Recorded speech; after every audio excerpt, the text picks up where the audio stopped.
আসসালামু আলাইকুম বন্ধুরা, আজকে আমরা দেখব ভেক্টরের ডট গুণন কাকে বলে।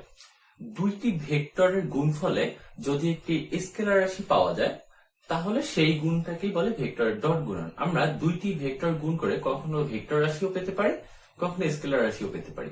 যখনই দুইটি ভেক্টর গুণ করে নতুন একটি স্কেলার রাশি পাবো তখন আমরা যে গুণটা করি সেটা হচ্ছে ডট গুণন। তো মনে করো এ আর বি হচ্ছে দুইটি ভেক্টর, তাহলে এ আর বি এর যদি ডট গুণন করি তাহলে সেটাকে এভাবে লেখা হয় এ ডট পি, এরপরে একটি ডট দেব তারপরে বি, পড়া হয় এ ডট বি। এবং এই এ ডট বি সমান যে নতুন স্কেলার রাশিটা পাই সেই স্কেলার রাশিটার মান হয় এ বি কস থিটা, যেখানে এ হচ্ছে এ ভেক্টরের মান, বি হচ্ছে বি ভেক্টরের মান এবং কস থিটায় থিটা হচ্ছে এ এবং বি এর মধ্যবর্তী কোণ।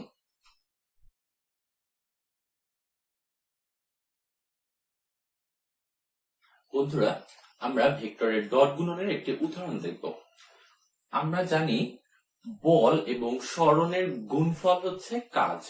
তো এখন বল একটি ভেক্টর রাশি, সরণ একটি ভেক্টর রাশি, কিন্তু বল এবং সরণের গুণফলে যে কাজ পাওয়া যায় এই কাজ হচ্ছে একটা স্কেলার রাশি। তাহলে যদি বল এবং সরণের গুণফল দ্বারা আমার কাজ পেতে হয় তাহলে বল এবং সরণের ভিতর আমার ডট গুণন করতে হবে। এর জন্য ডাব্লিউ সমান এফ ডট এস, যেটাকে আমরা লিখতে পারি এফ এস কস থিটা। তো এটার রিয়েল লাইফ রিয়েলাইজেশনটা আসলে কিরকম দেখো। ধরো আমি যদি বলি এখানে কোন একটা বল রাখা আছে যেটার উপর এই বরাবর এফ পরিমাণ বল প্রয়োগ করা হলো, কিন্তু বলটা এফ বল যেদিকে প্রয়োগ করা হয়েছে সেই দিকে না গিয়ে তার সাথে নির্দিষ্ট একটি কোণে, মনে করি থিটা কোণে, এই বরাবর সরণ করছে। মানে বলটার উপরে বল প্রয়োগ করছি, মানে ফোর্স প্রয়োগ করা হয়েছে এই দিকে, কিন্তু বলটার সরণ হয়েছে এই দিকে, অর্থাৎ বলের দিকের সাথে থিটা ডিগ্রি কোণে ও সরণ হয়েছে। তাহলে কৃতকাজের পরিমাণ কি হবে? কৃতকাজের পরিমাণ হবে এফ এস কস থিটা। এখন এইখানে একটা বিষয় বোঝার আছে। দেখো এইটাকে আমরা লিখতে পারি, ধরো এই যে এফ এস কস থিটার এস কস থিটা টু আলাদাভাবে ব্র্যাকেটের ভিতর নিয়ে নিতে পারি, F into S cos theta. S cos থিটাটা আসলে কি দেখো, এইখান থেকে এই যদি আমি এফ এর উপর একটা লম্ব টানি, এই কোণটা মনে করো 90 ডিগ্রি, কেমন? তো এই এস এর এখান থেকে যদি আমি এফ এর উপর একটা লম্ব টানি তাহলে এই যে এইটুকু হচ্ছে আমার এস কস থিটা। তাহলে এই এস কস থিটাটা হচ্ছে এফ এর উপর এস এর লম্ব অভিক্ষেপ। আমি আবার বলছি, এস কস থিটা পার্টটুকু হচ্ছে এফ এর উপর এস এর লম্ব অভিক্ষেপ। তাহলে আমরা বলতে পারি কাজ সমান বল গুণ বলের দিকে সরণের লম্ব অভিক্ষেপ। উল্টা ভাবেও কথাটা বলা যায়। এই যে দেখো আমরা এইখানে এস কস থিটাকে ব্র্যাকেটের ভিতর আটকেছি, এইটা না করে আমি লিখতে পারতাম না যে ধরো এস আর এফ কস থিটাটা আলাদাভাবে ব্র্যাকেটে আটকে দিলাম।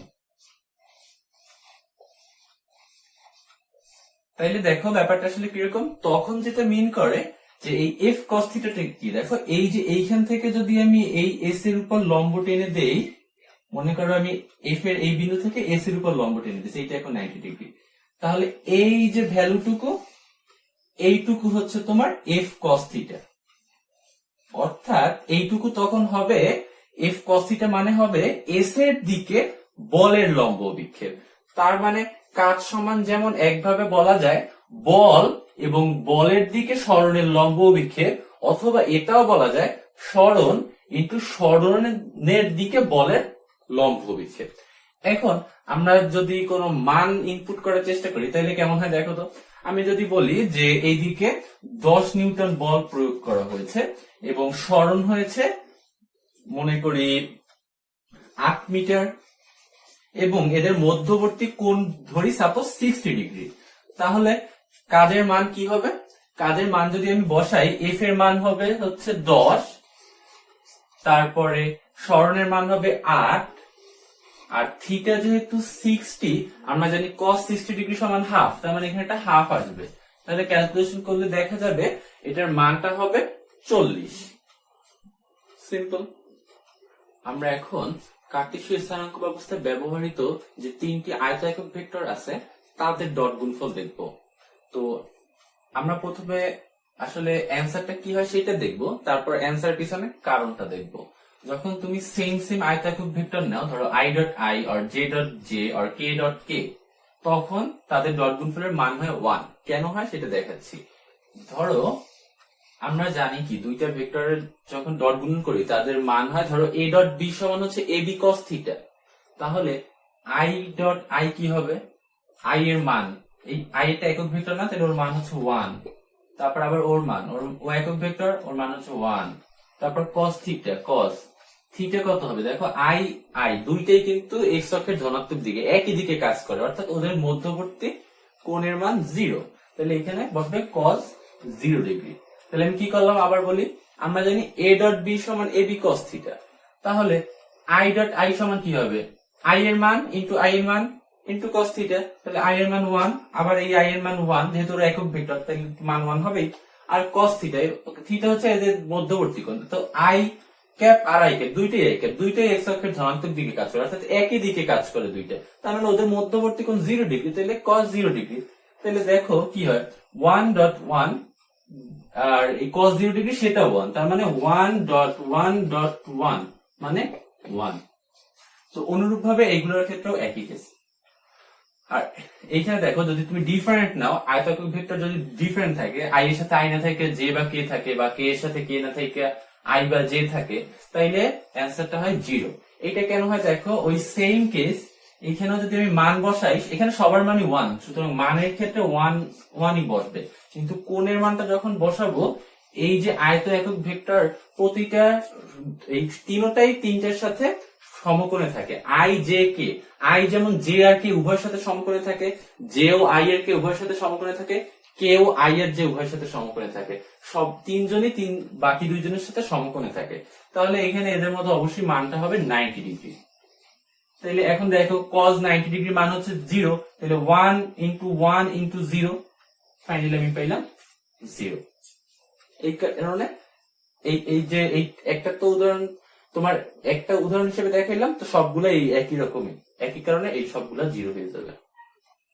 বন্ধুরা, আমরা এখন উপাংশে বিভাজিত দুইটি ভেক্টরের ডট গুণ করা শিখবো।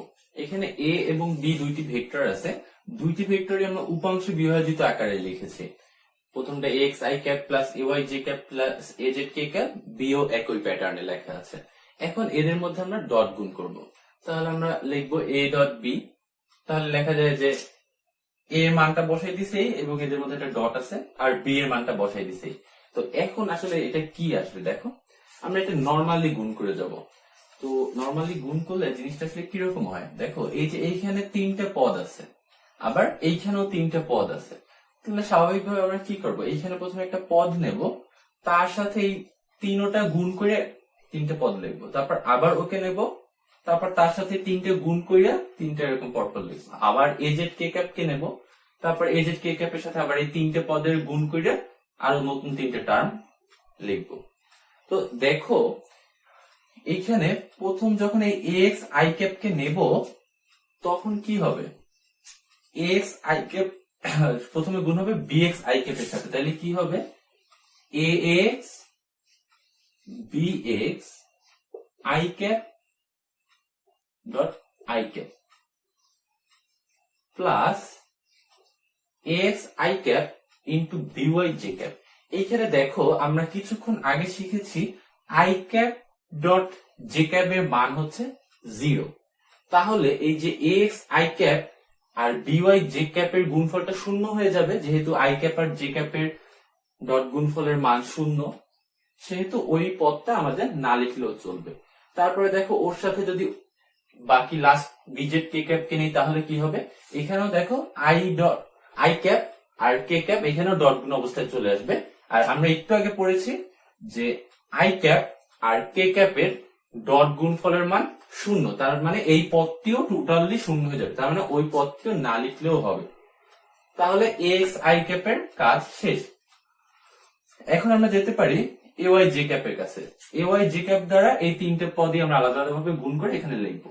তো এইখানে দেখো, এইখানেও যখন আমরা এই 3টে পদকে গুণ করব, তখন এই যখন জে ক্যাপ আর এই জে ক্যাপ গুণ অবস্থায় থাকবে, তখনই মানটা 0 হবে না, বাকি যে বিএক্স আই ক্যাপ আর বিজেড কে ক্যাপের সাথে যখন ওকে গুণ করব, তখন তো দেখো জে ক্যাপ আর আই ক্যাপের গুণফল ডট গুণফল শূন্য, আবার জে ক্যাপ আর কে ক্যাপের ডট গুণফল শূন্য। তাহলে এই দুইটা পদ তো তখন শূন্য হয়ে যাবে, তাই মানে ওদেরকেও আমার লেখার দরকার নেই। আমি লিখবো শুধু সেইটা যেটা শূন্য হবে না। A Y B Y J cap J cap. তারপরে এজেড কে ক্যাপে এখানে অনুরূপ ঘটনা ঘটবে। কে ক্যাপের সাথে যেখানে কে ক্যাপ আছে ওইটাই খালি শূন্য হবে না, বাট এই দুইটা পদ আগে যে কারণে ওই পদগুলো শূন্য হয়েছিল, এই দুইটা পদ এইখানে সেই কারণেই শূন্য হবে। তাই এই দুইটা পদ আমরা লিখবো না, শুধু ওকে নেব। ও আর ওর গুণফল তাহলে কি হবে? AZ BZ K cap dot K cap. তাইলে এইটা হচ্ছে আমার আসলে গুণফল। এখন এইখানে একটু কাজ বাকি আছে, দেখো এইখানে একটু আগে আমরা পড়ছি আই ক্যাপ এর ডট গুণফলের মান 1, তার মানে এইখানে শুধু এক্স বিএক্স লেখা যায়। আবার একটু আগে পড়ছি যে জে ক্যাপ এর ডট গুণফলের মান 1, কে ক্যাপ এর ডট গুণফলের মান 1, তার মানে এইটাও 1 এইটাও 1, তাহলে এইখানেও শুধু থাকবে এ ওয়াই বি ওয়াই, এখানেও শুধু থাকবে এজেড বিজেড। তাহলে এজেড বিজেড, আমি এজেড বিজেডটা আগে লিখেছি, তুমি এ ওয়াই বি ওয়াই আগে লিখতে পারো, কোনো সমস্যা নেই। এ ওয়াই বি ওয়াই, তাহলে কি হইলো? এ এবং বি যদি উপাংশে বিভাজিত থাকে তাহলে তাদের ডট গুণফলটা আসলে কিরকম হবে দেখো। X B X plus A Z B Z plus A Y B Y, বা তুমি এটা আগে লিখতে পারো X B X plus A Y B Y plus A Z B Z. মানে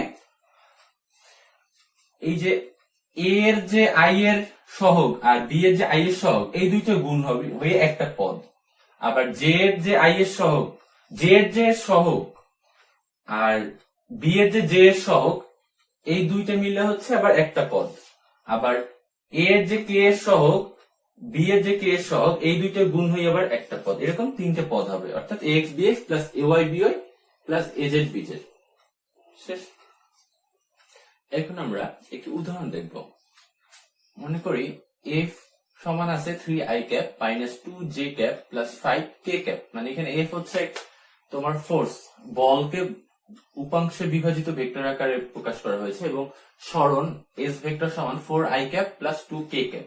তো বল আর সরণ উপাংশে বিভাজিত ভেক্টর আকারে দেওয়া আছে, তো আমার কাজ বের করতে বলা হইলো। তাইলে কাজ বের করতে হইলে আমি কি করব? এফ আর এস ভেক্টর দুইটার ডট গুণ করব। তাহলে ডাব্লিউ সমান এফ ডট এস। তো আমরা একটু আগে শিখছি যে এ ভেক্টর আর বি ভেক্টর ডট গুণফল হয় A X B X plus A Y B Y plus A Z B Z. তাহলে এই সূত্র অ্যাপ্লাই করে আমরা মানটা বের করে ফেলি। তাহলে প্রথমে কি হবে? আই ক্যাপ দুইটারই আই ক্যাপের সহগ দুটো গুণ করবো। এখানে 3 আর 4, 3 4 12 প্লাস এখানে আছে হচ্ছে -2। এখানে দেখো এখানে কোথাও জে নাই। জে নাই মানে কি? জে নাই মানে হচ্ছে ওর সহগ হচ্ছে 0। তাহলে এখানে কি হবে?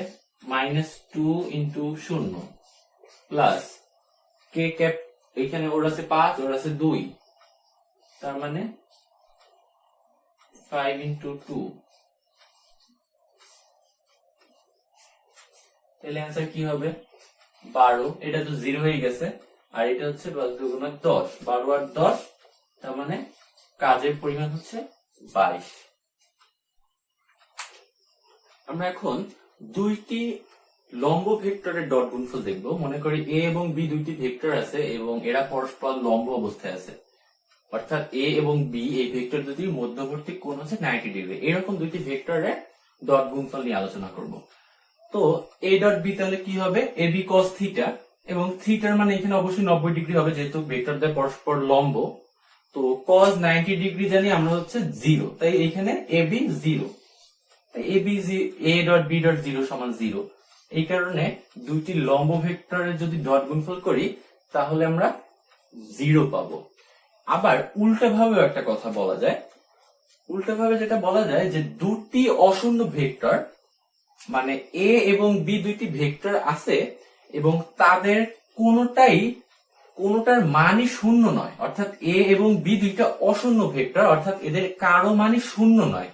এমন অবস্থায় যদি এ ডট বি সমান 0 হয় তাহলে তারা পরস্পর লম্ব হবে। এটাও বলা যায় কিভাবে, এই দেখো এ ডট বি শূন্য, অর্থাৎ এ বি কস থিটা শূন্য। এখন দেখো এ এবং বি কোনোটাই যদি শূন্য না হয় তাহলে নিশ্চিতভাবে কস থিটা শূন্য। তাহলে কস থিটা যদি শূন্য হয় তাহলে থিটা সমান কস ইনভার্স শূন্য, আর আমরা জানি কস ইনভার্স সমান 90 ডিগ্রি। তার মানে থিটার মান 90 ডিগ্রি, আর থিটা যেহেতু ভেক্টরটার মধ্যবর্তী কোণ, তার মানে এ এবং বি এর মধ্যবর্তী কোণ 90 ডিগ্রি, যার মানে এ এবং বি পরস্পর লম্বভাবে আছে।